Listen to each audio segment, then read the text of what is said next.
Federal emitiu alerta sobre o novo golpe que faz as vítimas acreditarem que tem problemas com o CPF. É o golpe da semana, a gente pode chamar, né, Vitor? Pois é, Renata. É preciso saber qual é a estratégia, né, dos criminosos e o que a gente pode fazer para se proteger. A Juliana Santos tem essas informações agora para a gente. Bom dia, Juliana. Oi, Vitor, Renata, bom dia para vocês, bom dia a todos que estão aqui nos acompanhando no Manhã Cidade. Como vocês disseram, o novo golpe da semana, né? A gente traz muito essas informações aqui no Manhã Cidade para alertar mesmo a população, para que evitem, né, se previnam e não caiam nesse tipo de golpe. Eu converso agora com o Rafael Casimiro, que é delegado da Receita Federal em Caruaru. Delegado, bom dia. Bem-vindo mais uma vez à Rádio Cidade. Como é que está sendo aplicado esse novo golpe? Bom dia. Bom dia, Juliana. Bom dia aos ouvintes da Rádio Cidade.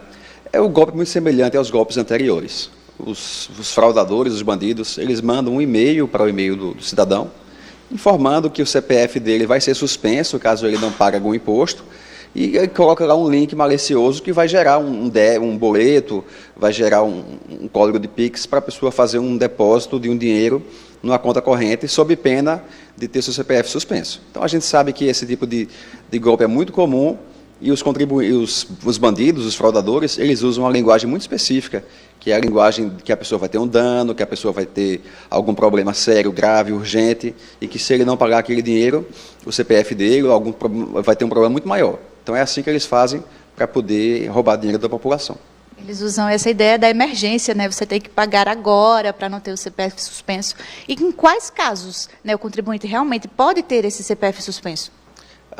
O CPF fica suspenso, o caso mais comum é se ele tiver alguma inconsistência cadastral entre o cadastro dele na Receita Federal e o cadastro na Justiça Eleitoral, onde a pessoa vota, né? Às vezes tem uma divergência assim, grande no nome da mãe, ou então a pessoa casou e não corrigiu o cadastro, por exemplo, na Receita, mas já corrigiu na Justiça.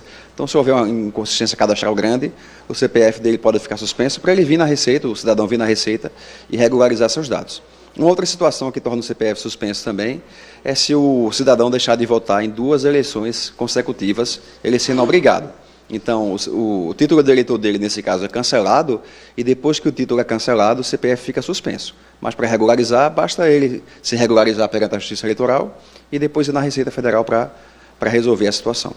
Delegado, e as orientações básicas aí que a Receita Federal passa para que a pessoa não caia nesse tipo de golpe? Como é que a pessoa fica atento em relação aos dados informados ali na Receita Federal? Primeiramente, é ter ciência de que dever algum imposto não torna o CPF suspenso. Então, não é nada de outro mundo, não é nada anormal a pessoa dever algum imposto. Isso não vai fazer com que o CPF dele fique suspenso. Então, o melhor caminho é o contribuinte acessar as informações dele na Receita usando os canais oficiais. Então, os canais oficiais, o endereço do site sempre termina com gov.br. O site oficial da Receita, a pessoa coloca lá no Google Receita Federal e já encaminha para o site da Receita. Então, dentro desse site, existe um serviço chamado Portal ECAC, que é o serviço de atendimento ao contribuinte.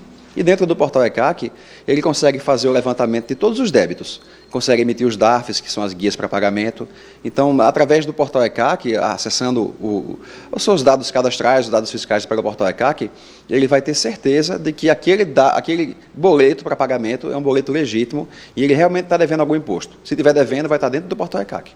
Perfeito. Então, delegado, muito obrigada pelas orientações. É isso, Vitor e Renata, orientações passadas aí, o alerta foi dado, sempre acompanhe aí as informações oficiais da Receita Federal para que você não caia em golpes aí como esse do CPF. Eu volto com vocês. Obrigada, Juliana. E vamos de recado importante.